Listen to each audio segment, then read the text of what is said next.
Yo guys, what's up, Perceptivity here, and today I'm bringing you another video. I'm bringing you a video called Katawa Shoujo.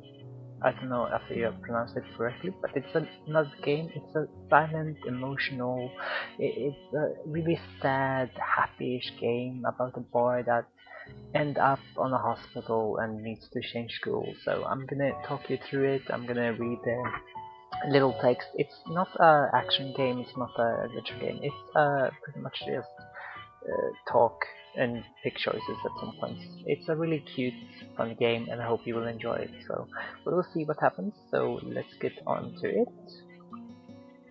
As you can see, this is the starting screen, and I hope that, because I've been playing this for quite a long time and I've been playing it on and off, so I know what's gonna happen. I know some road choices we need to make, and I'm actually gonna play you through. Each episode will be like a day long, maybe 2 days long, depending on how fast we go through it. But I'm gonna read all the things that's happening and I'm gonna talk about it. So hope you will enjoy this as well as I am enjoying it. So yeah, we will see what happens. So let's get into the game. Let's start the game.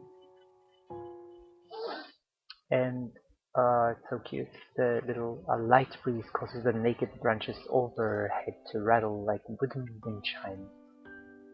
This is a popular retreat for couples in the summer. The deciduous trees provide a beautiful green canopy far out of sight of teachers and fellow students. But now in late winter it feels like I'm standing under a pile of kindling. I breathe into my cupped hands and rub them together furiously to prevent them from numbing in this cold weather. Just how long, just how long am I expected to wait out here anyway? Or should the note said 4 p.m.?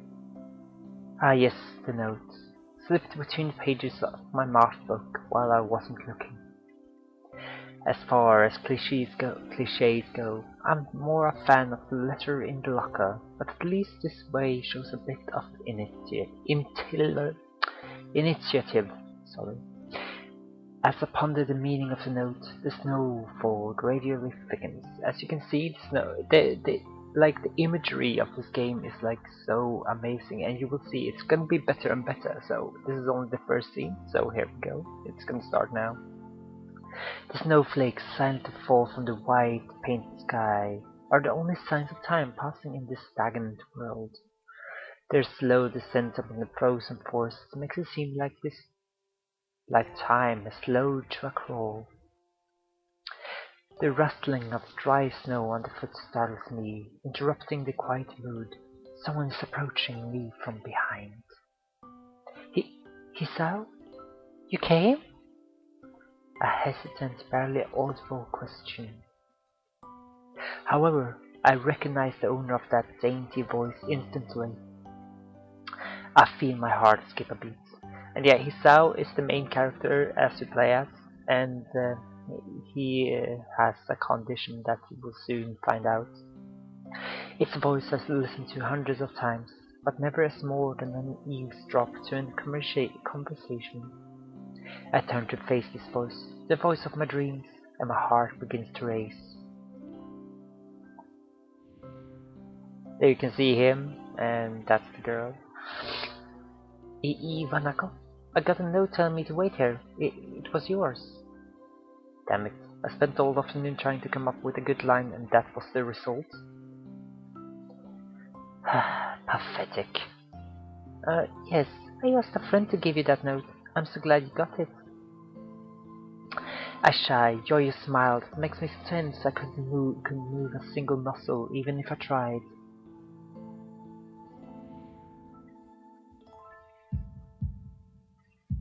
My heart is pounding now, as if it were trying to burst out from my chest and claim this girl for itself. As you can see, it's going to be a bit of this kind of game, so I hope you will enjoy it.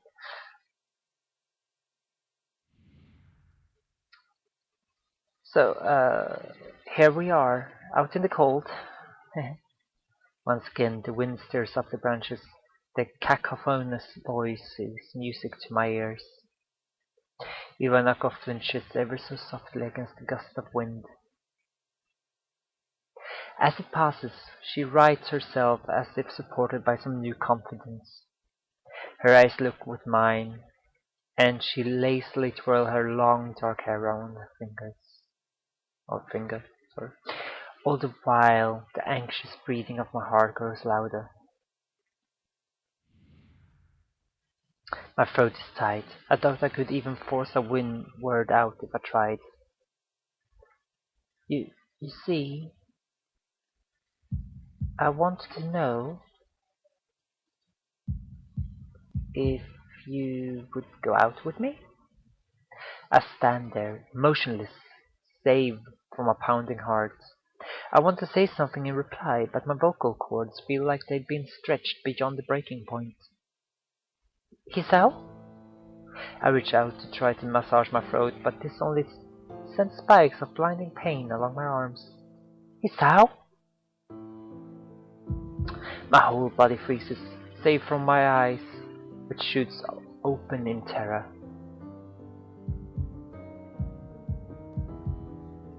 Hisao! She screams. The beating in my chest suddenly stops, and I go weak at the knees. The world around me, the canopy of bare branches, the dull winter sky, even echo running towards me, all this fades to black. The last thing I remember before slipping away are the sounds of Aphronax screaming for help and the distant, insistent clatter of the branches above.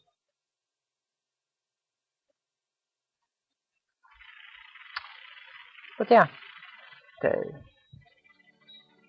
as you can see, something happened with him, and this is pretty much what's gonna keep on going with this game throughout this series that I'm gonna record. I'm gonna record all the games, and as you can see, this is pretty much based, I think it's based of a real life scenario that's happened with a guy, and this is what happened to him.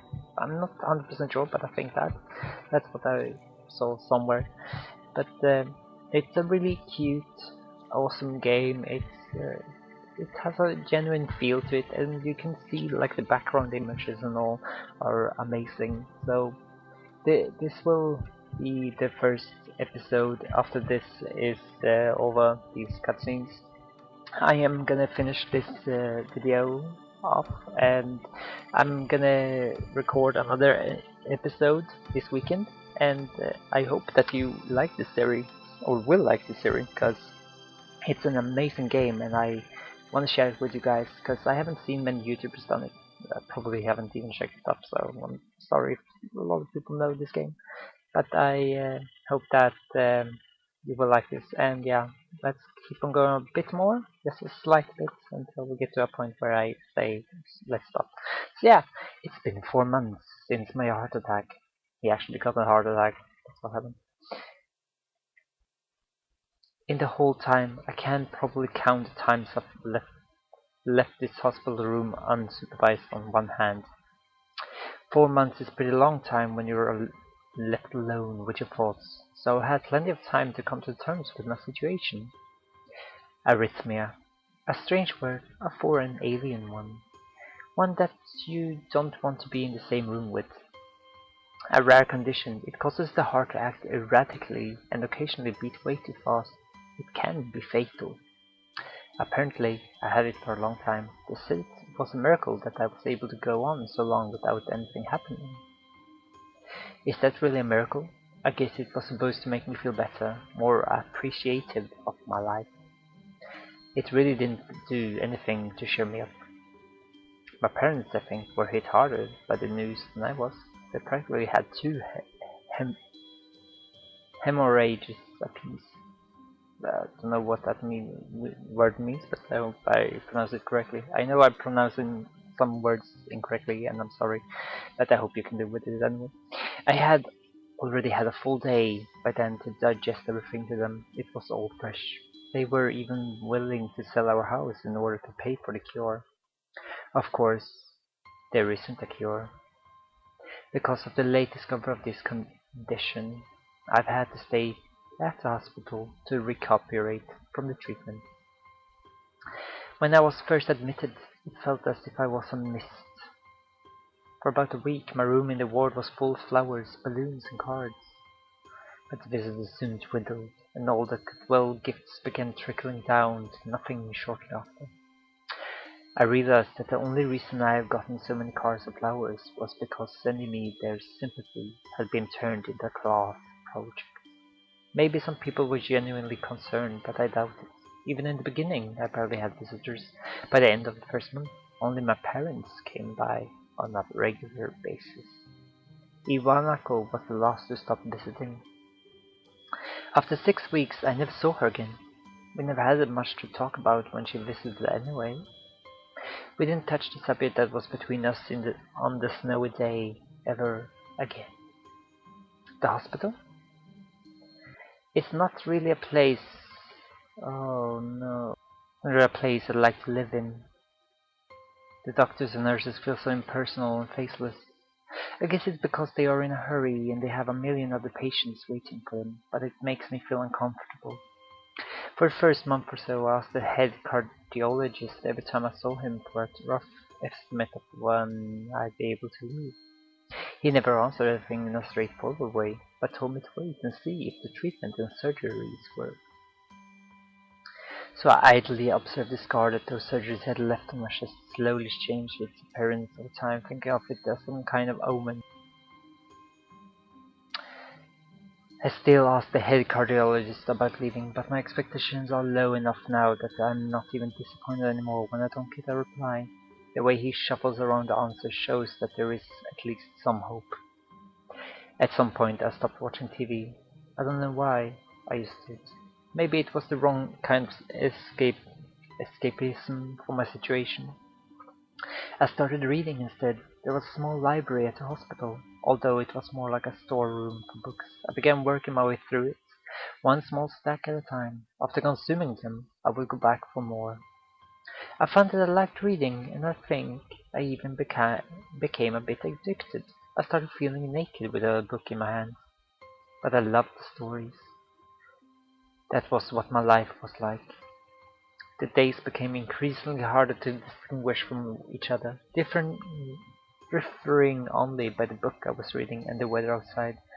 It felt like time blurred into some kind of gooey mass. I was trapped inside instead of moving within. A week could go by without me really noticing it.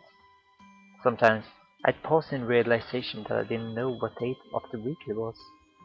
But other times, all the things that surround me would painfully crash into my consciousness through the barrier of nonchalance I had set up for myself. The pages of my book would start to feel sharp and burning hot, and the heaviness in my chest would become so hard to bear that I had to put the book aside and just lay down for a while, looking at the ceiling as if I was going to cry. But that happened only rarely, and I couldn't even cry.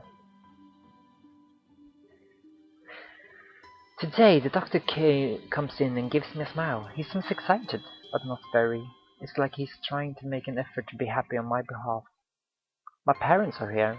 It's been a few days since I've last seen them. Both of them are even sort of dressed up. Is this supposed to be some kind of special occasion? It's not a party. There is this ritual the head cardiologist has. He takes his time, sorting his paper, then setting them aside as if to make a point of the pointlessness of what he just did. Then he casually sits down on the edge of the bed next to mine. He looks me in the eyes for a moment. Hello, Hisao. How are you today? I don't answer him, but I smile a little back at him. I don't believe you can go home. Your heart is stronger now. Oh, I even read that wrong. Sorry, let me try again. I believe that you can go home. Your heart is stronger now, and with some precautions, you should be fine. We have all your medications sorted out. I'll give your father the prescription. The doctor hands a sheet of paper to my dad, whose expression turns wooden as he reads it quickly. So many. I take it from his hand and take a look for myself, feeling numb. How am I supposed to react to this?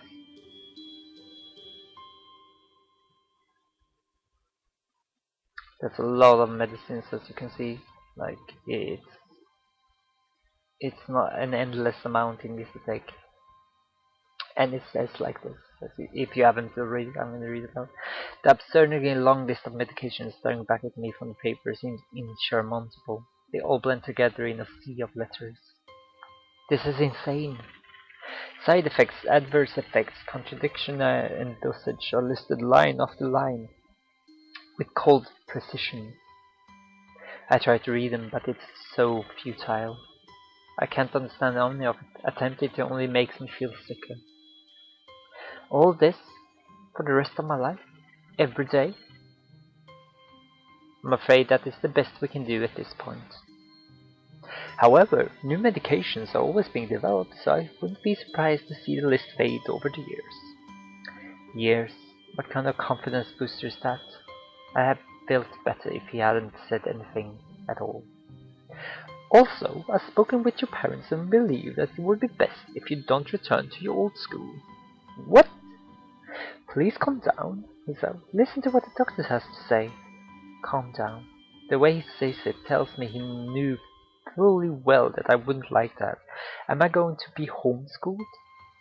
Whatever of my concern shows, it's ignored.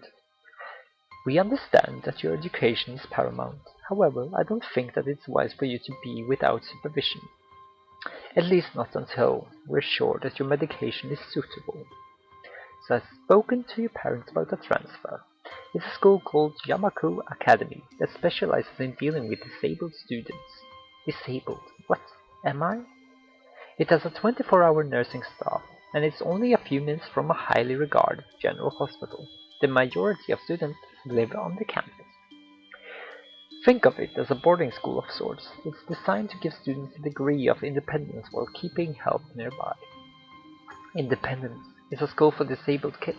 Don't try to disguise that fact. If it was really that free, there wouldn't be a 24-hour nursing staff and you wouldn't make a hospital being nearby a selling point. Of course, they're only if you want to go, but your mother and I aren't really able to homeschool you. We went out there and had a look of a couple of weeks back. I think you'd like it. It looks like I really don't have a choice. Compared to the other heart problems, people with your condition usually tend to live long lives. You'll need a job one day, and this is a good opportunity to continue your education. This isn't an opportunity. Don't call it an opportunity. Don't call it a goddamn opportunity.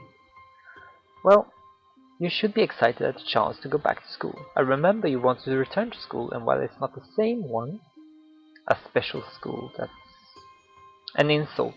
This is what I want to say. It's a step down.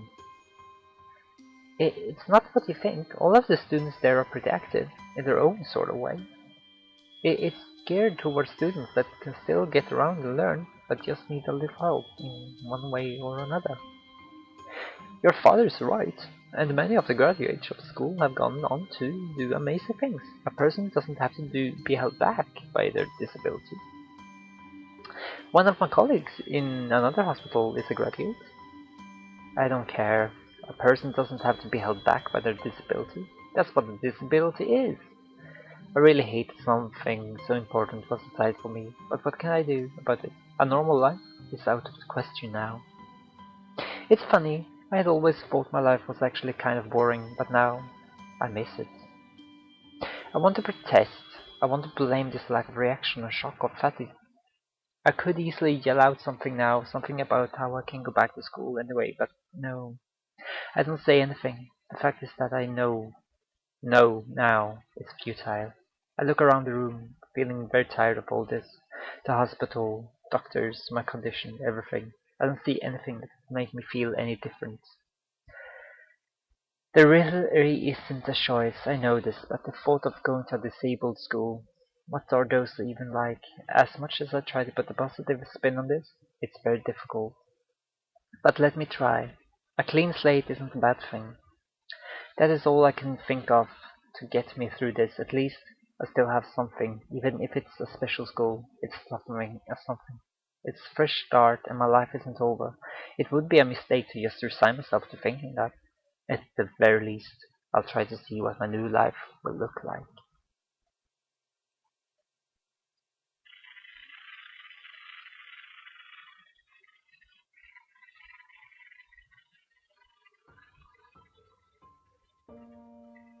Part 1, Life Expectancy.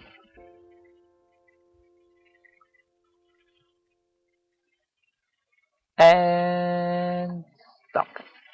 This is where I'm gonna leave the first episode of Kojo Shooter. Sorry, can't even say the name of the game. Lovely. But yeah, I am Katawa Shoujo. Sorry, I'm failing so bad. But yeah, I'm gonna finish off this video by saying I hope you like this series, and I will see you in the next video. Thanks for watching, and remember to like and subscribe. So, bye bye.